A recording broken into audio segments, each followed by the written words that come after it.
Será que a literatura espanhola só é o que é graças aos muçulmanos e os judeus? Ou melhor, aos árabes e judeus que viviam naquela região? Será que um dos fatores mais importantes para ter se tornado a literatura e uma das culturas mais românticas do mundo se dê exatamente pelo modo como ela começou? Se tivesse iniciado com outra temática, com outro tipo de texto, será que ela seria o que é hoje?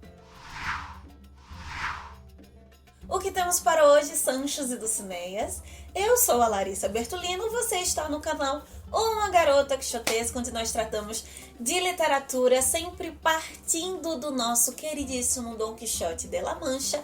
E como combinado e prometido no início desse ano, no ano de 2023, nós vamos fazer uma viagem, um panorama pela literatura espanhola, seguindo essa linha do tempo. Eu te convido de fato a fazer uma viagem no tempo hoje comigo, para nós entendermos como a literatura espanhola começou. Para isso, eu vou te apresentar uma antologia curiosíssima e antes de falar propriamente dela, eu vou ter que fazer uma pequena introdução. Eu não sei para você, mas para mim, esse período entre o declínio, a queda de Roma, com o início das sociedades medievais, na verdade dos feudos anteriormente, na minha cabeça, por mais que eu estude bastante isso, ainda fica um pouco confuso. E realmente, talvez essa seja a palavra, porque aconteceram muitas confusões, muitos conflitos, muitas coisas não eram organizadas como são hoje, não funcionavam como hoje, depois da modernidade, e fica difícil de entender mesmo. No mundo existiam vários povos, vários grupos sociais diversos, com seus dialetos, seus idiomas, suas línguas, porém o Império Romano mantinha tudo ali,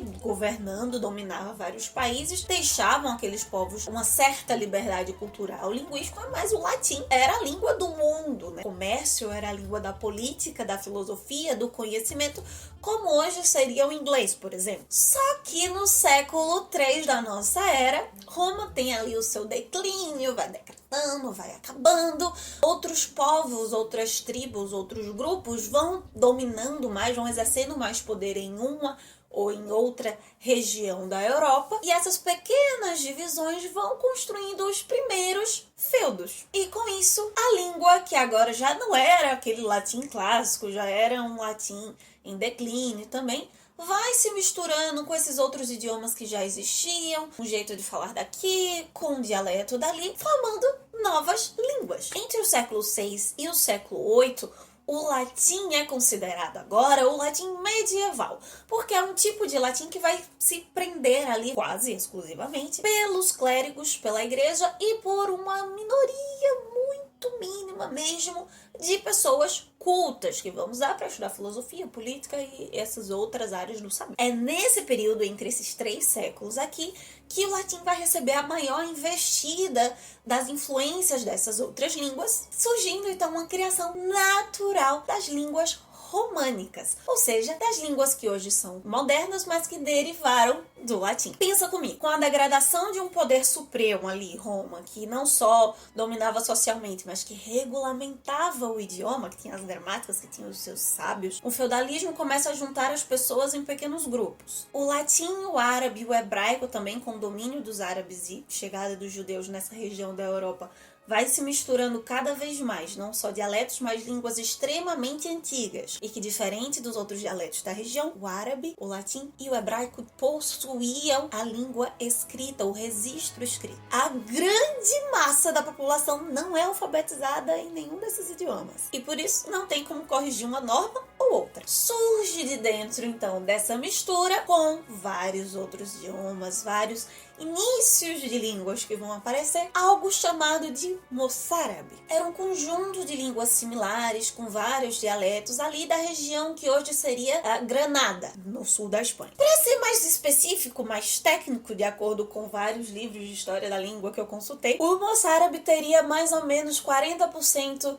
de árabe e 60% dessa língua romance, desse desenvolvimento do latim já com outras coisas. O romance já era uma mistura meio que do latim vulgar com o árabe, com o hebraico também. Que nós entendemos hoje como português, como espanhol, só vai se consolidar mesmo lá no século XII. Mas entender a origem do espanhol, ou melhor, nesse caso do dialeto castelhano, que surge nessa região setentrional da União Ibérica, porque até hoje na Espanha se falam idiomas diferentes, é fundamental para entender o desenvolver não só do idioma, de várias questões políticas que nós temos até hoje, mas para entender a literatura espanhola e as literaturas neolatinas como elas são e se produzem até hoje. Até este momento, 2023, na atualidade, o espanhol é o idioma neolatino mais importante do mundo, politicamente, socialmente, intelectualmente, e por ser o idioma mais falado no mundo, com a maior variação de países que possuem esse idioma como idioma materno. Isso se dá porque nesse momento, um pouquinho depois do século XII, o espanhol é a primeira língua moderna a produzir uma gramática. Então o poder desse registro, de ter isso ali catalogado, bonitinho, explicado,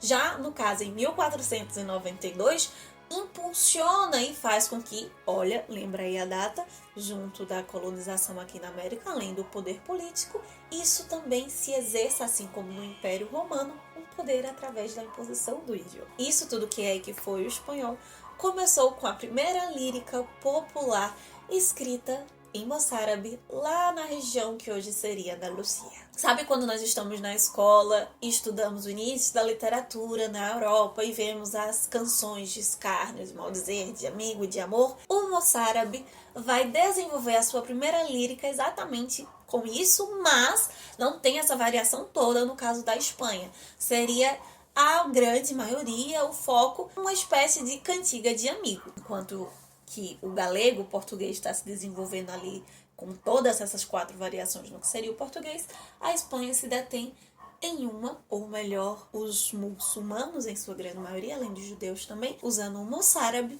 vão desenvolver cantigas de amigo. E no final dessas cantigas, nós iremos encontrar las rachas. A Antologia de las Rachas, que é o livro que eu apresento para você hoje, foi editada pelo Samuel Nicholas Stern em 2016.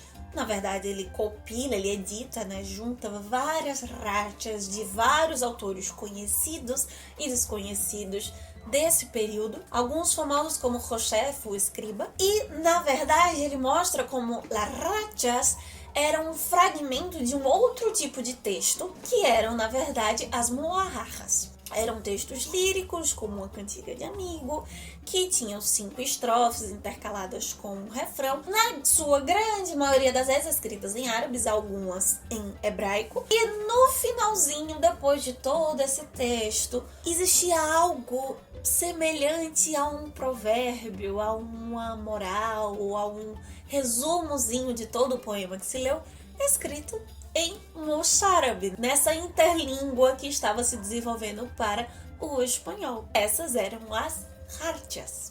Por isso que rachas, do árabe, significa saída ou final, porque explicava o final, apresentava o final de toda a moarra, de todo o poema lírico. Sendo um poema lírico, uma cantiga de amigo, as rachas se apresentavam quase como um ultimato da mulher, dessa mulher que cantava. Toda a moarra enorme era um poema de um eu lírico feminino sofrendo por causa da ausência do seu amado.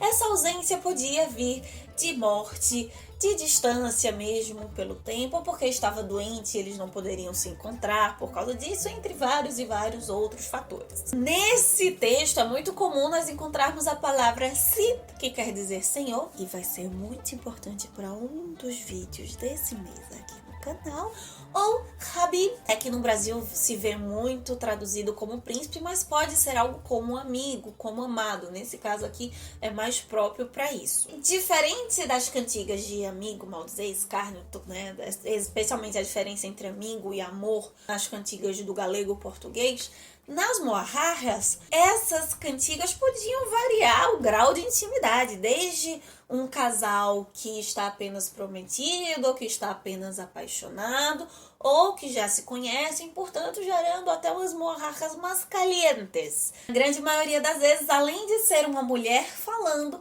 ela está conversando ou está lamentando a ausência desse ser amado para uma outra mulher, geralmente a sua mãe. O que traz aspectos muito interessantes nessas poesias. É claro que esse mundo árabe, o mundo semita no geral, principalmente comparado com o mundo inicialmente cristão naquela época, eles eram muito mais abertos a certas temáticas. Então pode parecer a forma íntima e às vezes muito tranquila com que esse é o lírico feminino, né? Essa mulher vai falar para sua mãe de certas intimidades, vai descrever algumas coisas, pode nos parecer estranho, mas que apresenta um pouco também dessa cultura e de aspectos psicológicos que vão se introduzir na literatura espanhola ao longo do tempo também. A forma como a mulher se coloca na sociedade. Assim, las rachas chegavam no final para tentar sintetizar e, de um certo modo, tentar descrever quase como um provérbio em 2, 3 linhas, às vezes em uma frase, um sentimento que é tão próprio dessa região ibérica e que acabou se estendendo aqui para nós neolatinos. É uma tentativa em moçárabe de sintetizar o que é saudade. Todo esse trabalho editorial do Stern deixa claro também que, ainda que o eu lírico seja feminino, que tenha essa liberdade, há possibilidades que até hoje não foram fechadas sobre las rachas e sobre las morrajas. Apesar de, sim, existir uma liberdade maior entre as mulheres nesse mundo semita, nesse mundo árabe, em comparação ao mundo católico naquela época, o editor expressa que essas rachas, especialmente, mas as morrajas também, podem ter sido textos que as mulheres de fato narravam, contavam, os homens as ouviam cantando e registravam por uma parte delas não poder ter acesso à língua escrita. Algumas delas podem sim ter sido escritas por mulheres de fato, e a grande maioria, a hipótese provavelmente mais verídica, mais factível, de que homens se passassem com o eu lírico feminino e escreviam como se fossem mulheres. É interessante ler essa edição, todo esse recolhimento de textos de autores diferentes, com propostas diferentes, apesar de ter um cerco, né, nessa temática, assim.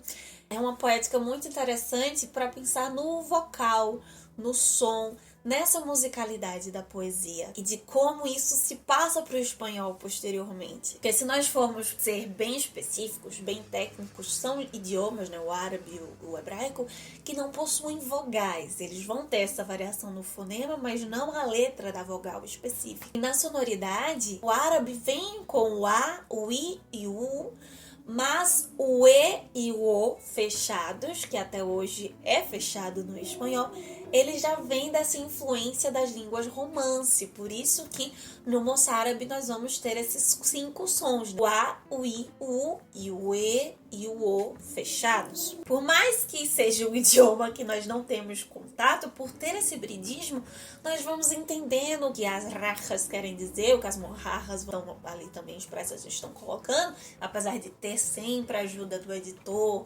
traduções ali para nos ajudar, mas especialmente porque além de ser línguas que vão ter essa variação, nós vamos identificar há palavras repletas do idioma espanhol, que nós já reconhecemos ali, mesmo com uma outra letra trocada, palavras do árabe, palavras do hebraico, que hoje são palavras dentro do espanhol, que não existem tradução, que não existe um equivalente, elas passam a ser espanholas, e especialmente nós como brasileiros falando português, também vamos ter alguma influência, porque o galego e o português estavam ali junto, não propriamente no moçárabe, na constituição do moçárabe, mas era uma língua irmã ali, que tinha uma intersecção, então também terão palavras, derivações que nós conseguimos identificar. Mesmo que la raja sejam versinhos pequenos no final de todo um texto lírico, como tanto amare, Habib, tanto amare, foram através desses pequenos versos que se abriram espaços para que outras obras tentassem falar, expressar, mimetizar esses sentimentos, para chegar a produzir tantas obras sobre sentimentos, sobre olhares sobre o mundo, sobre a leitura, sobre os livros. como Don Quixote. Então é isso, meus queridos cavaleiros andantes. Espero que você tenha gostado desse vídeo. Esse vídeo foi mais uma aula de história, uma introdução ao assunto, do que necessariamente uma apresentação sobre as antologias, mas fica à disposição aqui os links para você ter acesso, contato com esses tipos de textos e aprender um pouquinho mais, ter esse contato literário. Vamos começar segunda-feira com a nossa primeira leitura, os 5 primeiros capítulos de Cien Años de Soledad, do Gabriel Garcia Marques, mas eu já te aviso que o primeiro relendo desse mês vai apresentar uma obra épica de um período um pouquinho depois da Rachas, a mais antiga e influente da Espanha, e que, querendo ou não, a palavra do título dele apareceu aqui em árabe no vídeo. Se você sabe qual é, comenta aqui embaixo. A gente continua se vendo essa semana lá no Instagram, @umagarota_quixotesca, para que durante esse ano nós possamos cada vez mais sair da biblioteca e ver muito além dos moinhos de vento. Valeu!